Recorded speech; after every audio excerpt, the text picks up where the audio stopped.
ದಂಪತಿ ಪ್ರಯಾಣಿಸುತ್ತಿದ್ದಂತಹ ಬೈಕ್ ಒಂದಕ್ಕೆ ಜೀಪ್ ಒಂದು ಡಿಕ್ಕಿ ಹೊಡೆದಂತಹ ಪರಿಣಾಮ ಬೈಕ್ ಚಲಾಯಿಸುತ್ತಿದ್ದಂತಹ ವ್ಯಕ್ತಿ ಮೃತಪಟ್ಟಂತಹ ಘಟನೆ ಸುಳ್ಯ ತಾಲೂಕಿನಲ್ಲಿ ನಡೆದಿದೆ. ಸುಳ್ಯದ ಅಜ್ಜಾವರದಲ್ಲಿ ಈ ಘಟನೆ ನಡೆದಿದೆ.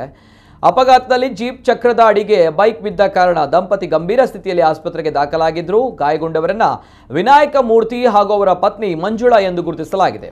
ಅಜ್ಜಾವರದ ಪಡಂಬೈಲು ಎಂಬಲ್ಲಿ ಕೆಎಫ್ಡಿಸಿಯಲ್ಲಿ ವಿನಾಯಕ ಮೂರ್ತಿ ದಂಪತಿ ಉದ್ಯೋಗ ಮಾಡ್ತಾ ಇದ್ದು ಮುಂಜಾನೆಯ ಕೆಲಸ ಮುಗಿಸಿ ಮನೆಗೆ ವಾಪಸ್ ಆಗ್ತಾ ಇದ್ದಾಗ ಈ ಅಪಘಾತ ಸಂಭವಿಸಿತ್ತು. ಅಜ್ಜಾವರದ ಸಮೀಪ ನಡೆದಿದ್ದಂತಹ ಅಪಘಾತದಲ್ಲಿ ಗಂಭೀರ ಗಾಯಗೊಂಡಿದ್ದ ದಂಪತಿಯನ್ನ ಆಂಬ್ಯುಲೆನ್ಸ್ ಮೂಲಕ ಸುಳ್ಯದ ಆಸ್ಪತ್ರೆಗೆ ದಾಖಲಿಸಲಾಗಿತ್ತು. ಆದರೆ ಚಿಕಿತ್ಸೆ ಫಲಕಾರಿಯಾಗದೆ ವಿನಾಯಕ ಮೂರ್ತಿ ಅವರು ಮೃತಪಟ್ಟಿದ್ದಾರೆ. ಅವರ ಪತ್ನಿ ಮಂಜುಳಾ ಅವರು ಗಂಭೀರ ಸ್ಥಿತಿಯಲ್ಲಿದ್ದು ಆಸ್ಪತ್ರೆಯಲ್ಲಿ ಚಿಕಿತ್ಸೆ ಪಡಿತಾ ಇದ್ದಾರೆ.